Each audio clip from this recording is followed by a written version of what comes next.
I think this is the point of Bernard Lown's story. Somebody must take the initiative. This was a man who saw around the corners and could see into the future. He said, I know this is hard, but think of what we win when we win.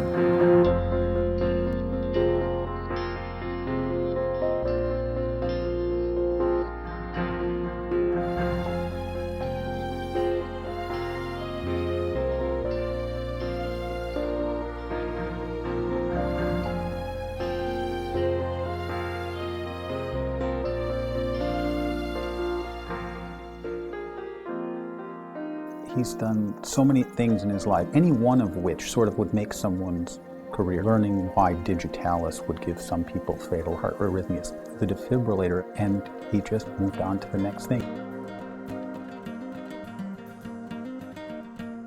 You know, many of us recognize when we've spent time with him that he's bar none the finest clinician we've ever encountered. Dr. Lown rounded 3 days a week, and I looked forward to those days.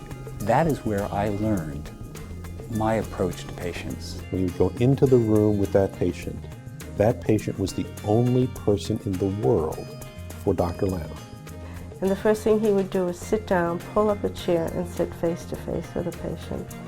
And they're in the bed feeling very vulnerable, and you could just see how everything just would unfold. Within a very brief period of time, I was totally at ease with Bernie. He provided an example of the kind of care that we all wanted our parents to have. My father suddenly stopped being an illness in a human body. My father was a human being. Dr. Lown was taking care of him, and he knew what that meant. It was an extraordinary privilege to be his associate. When I rotated through the coronary care unit, Dr. Lown was the attending. I enjoyed the challenge, always learned something. I wished he'd let me ask 2 questions a day instead of 1, but I always learned something anyway. Marshall was so smart, and he had so many questions that Bernard finally had to limit him to 1 question a day. He used to drive me crazy because every time I'd meet him, he says, I have 10 questions. And that would have taken most of my day. I guess some complex questions, so I get 2 answers out of 1 question. At any time during rounds, we would change from something to do with the patient's heart to his turning towards one of the interns or residents and saying, what's the last book you read? My initial thought was, what textbook? Which cardiology textbook? He said, no, what novel? He said, you can't be a physician unless you're reading a novel.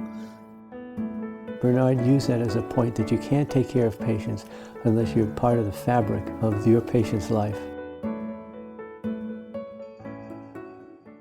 Every day I was scrambling for childcare, and every day I was getting later and later for rounds. Finally on Friday I was so late that I came dashing through the swinging doors of the Levine cardiac unit just as Dr. Lown was leaving, having finished rounds, with his whole entourage. And he stopped and he glared at me and he said, Dr. Roberts, if you were a man, you'd have been fired by now. And I just lost my Irish temper and I said, Dr. Lown, if I were a man, I'd have a wife looking after my children. And there was this collective gasp.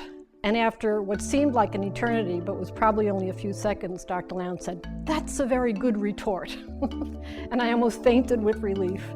And we have been friends ever since.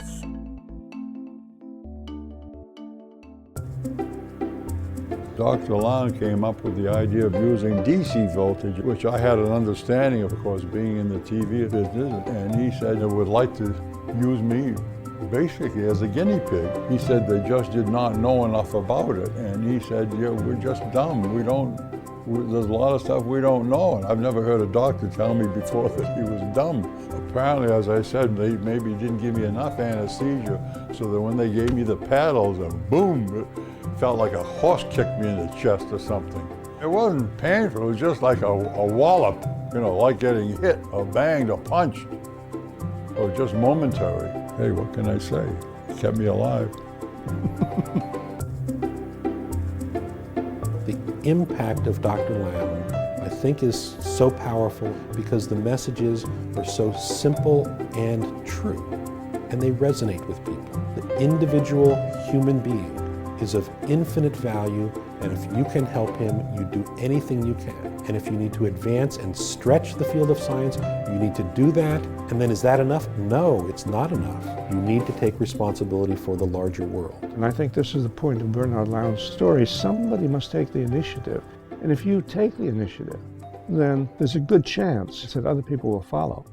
And that's how movements grow, and that's how change takes place.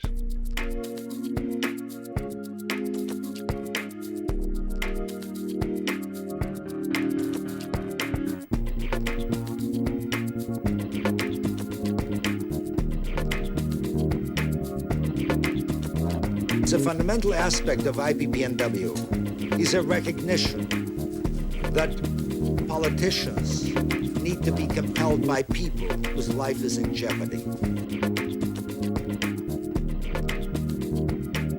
Dr. Lown always talked about how nuclear weapons and humanity cannot coexist. It's one or the other. This was the greatest political issue of our time because it didn't mean the death of an individual, but the death of multitudes. So why would doctors not get involved? Here's where it began.